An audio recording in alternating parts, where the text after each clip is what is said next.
আসসালামাইকুম। এইচএসসি 26-এর পোলাপান, কি অবস্থা আপনাদের সবার? কেমন আছেন আপনারা সবাই? আশা করি সবাই অনেক বেশি ভালো আছেন এবং সুস্থ আছেন। অ্যান্ড আমি জেরিন তাসনিম আছি আপনাদের সাথে। বর্তমানে পড়াশোনা করছি জামালপুর মেডিকেল কলেজে। এই মুহূর্তে এইচএসসি 26-এর অবস্থা ভয়াবহ, কেননা ওদের exam knocking at the door. So এই মুহূর্তে তাদের পড়াশোনার সবথেকে ইম্পোর্টেন্ট একটা টুল যদি আমি বলতে চাই, সেটা কিন্তু টেস্ট পেপার। আর এই টেস্ট পেপার রিলেটেড অনেক কথা, অনেক কোয়েশ্চেন আমি অলরেডি পাইছি। কোন টেস্ট পেপার ভালো, কিভাবে টেস্ট পেপার সলভ করতে হবে, এই মুহূর্তে বাজারে কি কি টেস্ট পেপার আসছে, ইত্যাদি ইত্যাদি ইত্যাদি। আজকে আমরা একটা ছোট্ট ভিডিওর মাধ্যমে চেষ্টা করব এই প্রশ্নগুলোর উত্তর দিয়ে দেয়ার। এবং এইটা কোনো পাবলিকেশনসের প্রতি কোনো রকম বায়াসড কোনো প্রেফারেন্স না। এইটা একান্তই আমার পার্সোনাল প্রেফারেন্স। এর বাইরে আপনার নিজের যা ভাল লাগবে, you should go for it. আচ্ছা, আমাদের প্রথম কোয়েশ্চেন হচ্ছে, টেস্ট পেপার সলভ করব কিভাবে? এই প্রশ্নের উত্তর আমি বলতে চাই, নিজে করুন মেথড। নিজে করুন মেথড কিভাবে? আপনি টেস্ট পেপারে একটা কোয়েশ্চেন দেখলেন, এরপর আপনি ওই কোয়েশ্চেনটা নিজে সলভ করবেন। আপনার সলভের সাথে আপনি টেস্ট পেপারে দেয়া যে সলভটা আছে সেই সলভটা মিলিয়ে দেখবেন যে আপনার আনসারে আপনি কি লিখছেন, টেস্ট পেপারের আনসারে কি লেখা। দুইটার সাদৃশ্য বৈসাদৃশ্য পাবেন। এরপর আপনি যেই কাজটা করবেন সেটা হচ্ছে, টেস্ট পেপারের কোনো সিগনিফিক্যান্ট পয়েন্ট, কোনো ইম্পর্টেন্ট টপিক বা কোনো ইম্পর্টেন্ট পয়েন্ট যদি আপনি পান, সেইটা আপনার আনসারের সাথে অ্যাড করে ফেলবেন। এইটা আপনার মার্কসটাকে ফার্দার ইনক্রিজ করবে। এবং এইভাবে যদি আপনি টেস্ট পেপার সলভ করেন, এইটা হবে মোস্ট এফেক্টিভ ওয়ে। আর আপনি যদি একদম সলভ দেখে দেখে নিজে প্র্যাকটিস করতে যান, সেইটা আসলে এফেক্টিভ হবে না, বাট কাজে আসবে বলা যায়।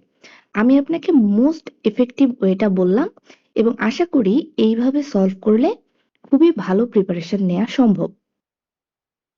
এরপরে আরেকটা কোয়েশ্চেন থাকে, যে টেস্ট পেপারে অনেক প্রশ্ন, ভাস্ট অ্যামাউন্টের প্রশ্ন, কি কি সলভ করবেন আপনারা?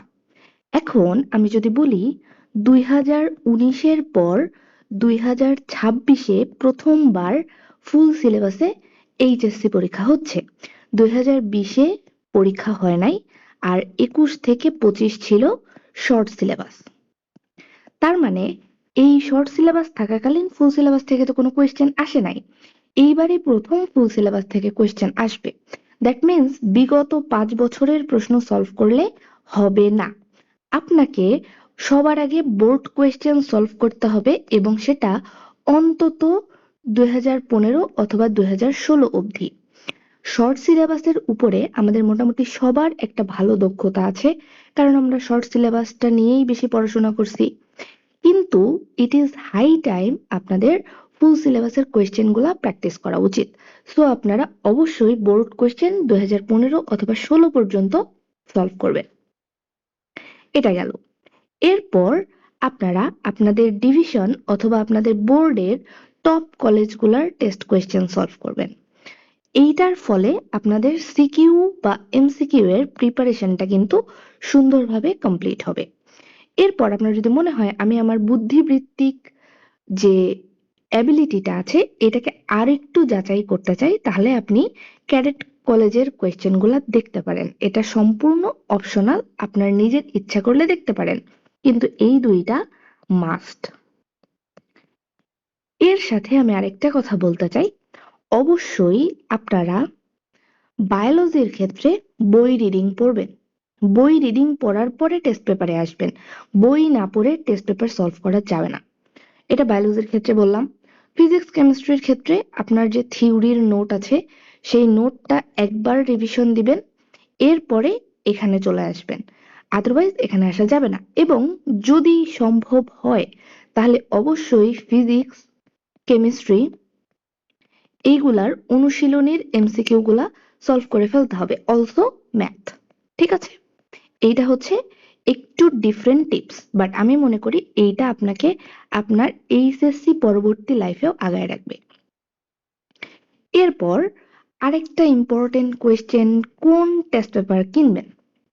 আমি যদি গ্রুপ সাবজেক্টের কথা বলি, তাহলে এখানে আমরা লেকচার পাচ্ছি, পাঞ্জেরি পাচ্ছি, রয়্যালটা লিখে রাখছি, এটার এক্সপ্লেনেশনটা দিচ্ছি। এখন প্রতিটা টেস্ট পেপারই 90 to 95% সিমিলার এবং তাদের মধ্যে 5 to 10% ডিফারেন্স আছে। ওকে, লেকচারের কথাবার্তা আমার কাছে কম্পারেটিভলি ইজি মনে হয়।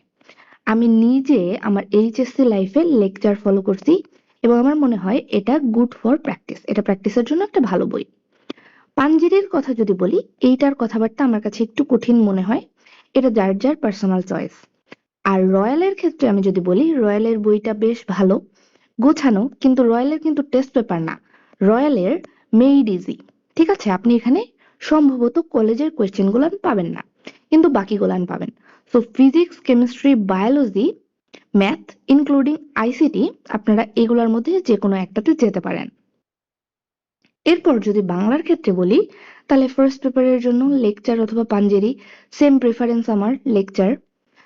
পাঞ্জেরিতে আপনারা অবশ্যই চাইলে যেতে পারেন। আর সেকেন্ড পেপারে আমরা ফার্স্ট ইয়ার থেকে যে বইটা পড়ি সেটা হচ্ছে আবুল হায়াত স্যারের, সম্ভবত উনারই বই এটা, ভাষা শিক্ষা। সো এইটা মোর দেন এনাফ, এর বাইরে আর কোনো বইয়ের প্রয়োজন নাই। ওকে, এরপর যদি ইংলিশের ক্ষেত্রে বলি, ইংলিশের ক্ষেত্রে নবদূত খুবই একটা ভালো বই। এটাতে অনেক অনেক কোয়েশ্চেন আছে, এটা প্র্যাকটিসের জন্য খুবই ভালো। এবং নবদূত যদি আপনারা না নেন, তাহলে ইন দ্যাট কেস শিওর 60 বইটা দেখতে পারেন, এই বইটাও বেশ ভালো একটা বই। আচ্ছা, এই ছিল টেস্ট পেপার রিলেটেড কথাবার্তা। সো আশা করি আপনাদের টেস্ট পেপার সম্পর্কিত যে কোয়েশ্চেন গুলা ছিল সেগুলার যত প্রিসাইজলি অ্যান্সার দেওয়ার যায় আমি চেষ্টা করছি। আপনারা অবশ্যই চেষ্টা করবেন যে এই মেথডগুলো ফলো করে টেস্ট পেপার সলভ করার। আর বাজারে সম্ভবত সব টেস্ট পেপার এখনো আসেনি, খুব তাড়াতাড়ি 4-5 দিনের মধ্যে চলে আসবে, এই সপ্তাহেই পেয়ে যাবেন। আপনারা সবাই ভালো থাকবেন, সুস্থ থাকবেন, ভালোভাবে পড়াশোনা করবেন। Best of luck. আসসালামু আলাইকুম।